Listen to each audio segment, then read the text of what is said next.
Assalamualaikum warahmatullahi wabarakatuh. Halo semuanya, apa kabar?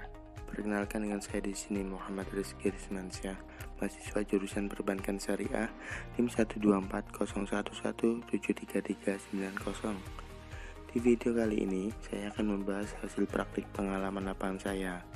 Praktik pengalaman lapangan atau biasa disingkat PPL kali ini berbeda pada tahun-tahun sebelumnya. Dengan PPL kali ini, mahasiswa hanya melakukan observasi atau wawancara dan hanya diperbolehkan beberapa kali saja untuk datang ke lembaga. Tentu saja ini untuk mencegah dan menekan penyebaran COVID-19 yang sedang terjadi pada saat ini. Oke, tanpa basa-basi lagi, kita langsung saja ke inti video. Lembaga keuangan memiliki peran yang sangat penting untuk meningkatkan perekonomian masyarakat dan para pelaku usaha.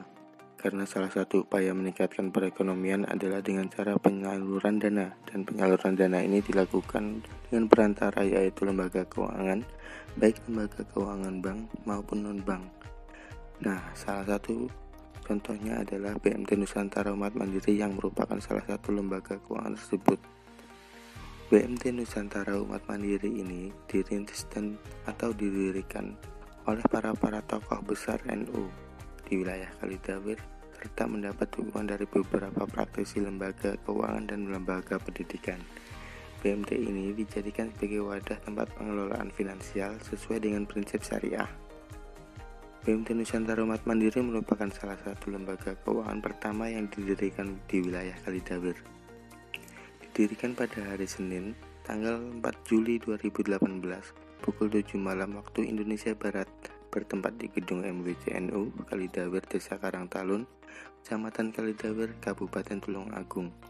Berdasarkan rapat anggota yang dipimpin oleh Dr. Haji Sujaib Habib dan dihadiri oleh 25 aktivis NU, berhasil mewujudkan cita-cita warga NU untuk memiliki koperasi dengan basis syariah yang dinamai BMT Nusantara Umat Mandiri yang mampu melengkapi ibadah kita.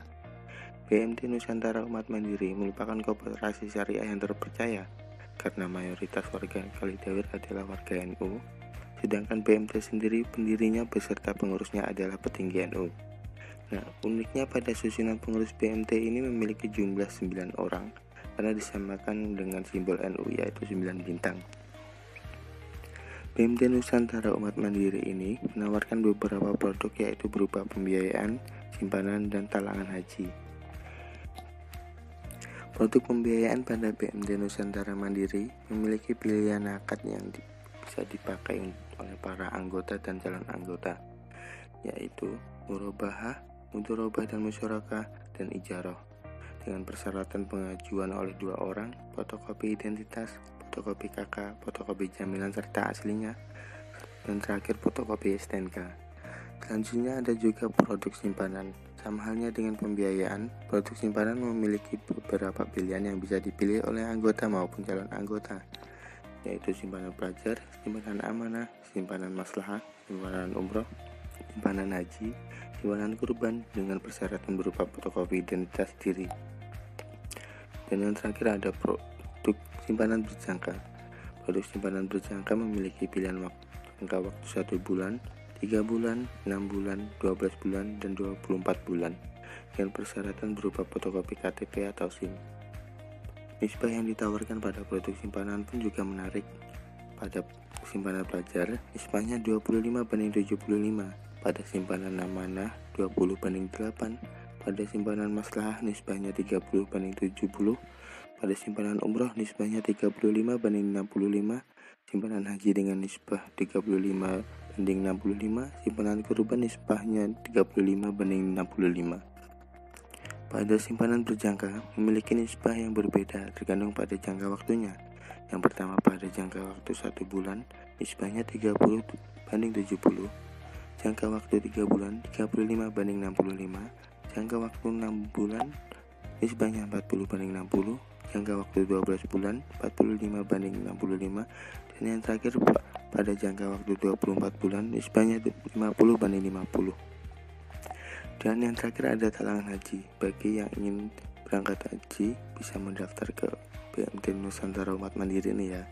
Kelebihannya, kekurangannya bisa dibantu oleh pihak BMT. Dan untuk daftarnya yaitu 27 tahun. Karena tema yang diangkat adalah pembiayaan bermasalah, maka kita akan berfokus pada produk pembiayaannya saja. Lalu apa sih pembiayaan itu? Pembiayaan adalah penyediaan dana atau pendanaan kepada suatu pihak oleh pihak lain atau lembaga keuangan syariah apapun jenisnya. Setelah jangka waktu tertentu, pihak yang didanai atau dibiayai wajib mengembalikan pembiayaan beserta imbalan atau bagi hasil yang telah disepakati oleh kedua belah pihak. Seperti yang saya sudah jelaskan tadi, BMT Nusantara Umat Mandiri ini memiliki beberapa pilihan prinsip akad yang bisa digunakan, yaitu murabahah, mudharabah, dan musyarakah, dan yang terakhir adalah ijarah. Yang pertama, murabahah. Pada PSAK 102 paragraf 5, murabahah adalah akad jual beli barang dengan harga jual sebesar biaya perolehan yang ditambah keuntungan atau margin yang disepakati, dan penjual harus mengungkapkan biaya perolehan barang tersebut kepada pembeli. Selanjutnya, mudharabah. Secara istilah, mudharabah merupakan akad kerjasama usaha antara dua pihak, di mana pihak pertama sebagai pemilik dana menyediakan seluruh dana, sedangkan pihak kedua sebagai pengelola dana bertindak selaku pengelola, dan keuntungan usaha dibagi antara mereka sesuai kesepakatan, sedangkan kerugian finansialnya hanya ditanggung oleh pengelola dana. Jadi, mudharabah adalah akad yang dilakukan oleh sahibul mal dengan mudharib untuk usaha tertentu dengan pembagian keuntungan sesuai kesepakatan. Selanjutnya, musyarakah. Musyarakah adalah akad kerjasama yang terjadi di antara para pemilik modal atau mitra musyarakah untuk menggabungkan modal dan melakukan usaha secara bersama dalam suatu kemitraan dengan nisbah pembagian hasil sesuai dengan kesepakatan, sedangkan kerugian ditanggung secara proporsional sesuai dengan kontribusi modal. Dan yang terakhir adalah ijarah. Ijarah berdasarkan definisi fikih al-ijarah disebutkan pemindahan hak guna atau manfaat atas suatu barang atau jasa dalam waktu tertentu melalui pembiayaan sewa atau upah tanpa diikuti pemindahan kepemilikan barang itu sendiri.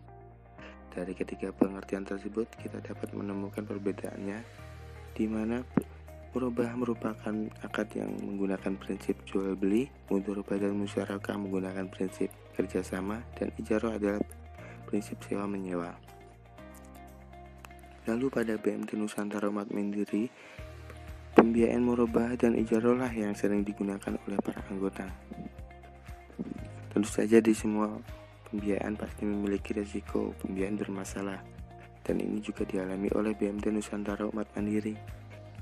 BMT juga mengalami pembiayaan bermasalah, apalagi sekarang di keadaan pandemi COVID-19 yang membuat para pelaku UMKM mengalami penurunan pendapatan yang signifikan. Wabah COVID-19 ini memang tidak ada yang menduganya, dan penyebarannya yang begitu pesat ini memaksa pemerintah harus memberhentikan sementara sebagian besar kegiatan masyarakat. Contohnya saja tempat wisata yang ditutup secara total, para pekerja yang harus bekerja di rumah, dan para pelajar yang harus belajar di rumah. Tempat wisata yang ditutup total mengakibatkan tidak adanya pengunjung yang datang, sehingga para pelaku usaha yang menjajakan makanan tidak memiliki pemasukan. Ini juga dialami oleh anggota BMT yang berada di Pantai Sini karena Pantai Sini merupakan tempat wisata. Para anggota yang berada di wilayah Pantai Sini mengalami penurunan pendapatan yang membuat mereka sulit untuk mengatur pengembalian. BMT tentu memaklumi apa yang terjadi pada anggotanya karena BMT pun mengerti apa yang sedang terjadi pada masa pandemi ini. Untuk mengatasi masalah ini, BMT tetap melakukan komunikasi pada para anggotanya. Tentu saja banyak yang mengeluh dan meminta keringanan. BMT pun memberikan keringanan dengan melakukan restrukturisasi, di mana anggota hanya membayar angsuran berupa fee atau margin saja, dan pokok pembiayaannya bisa dilunasi di akhir jatuh tempo yang telah disepakati. Demikianlah video pembahasan hasil PPL saya pada kali ini. Mohon maaf jika videonya tidak sempurna karena cuma memakai alat dan bahan seadanya saja. Maaf juga suaranya yang terdengar ngantuk karena direkam pada dini hari. Jangan lupa like, comment, share, dan subscribe. Untuk komen kalian bisa komen PPL Febi Yayan Tulung Agung terbaik. Sampai jumpa pada video selanjutnya.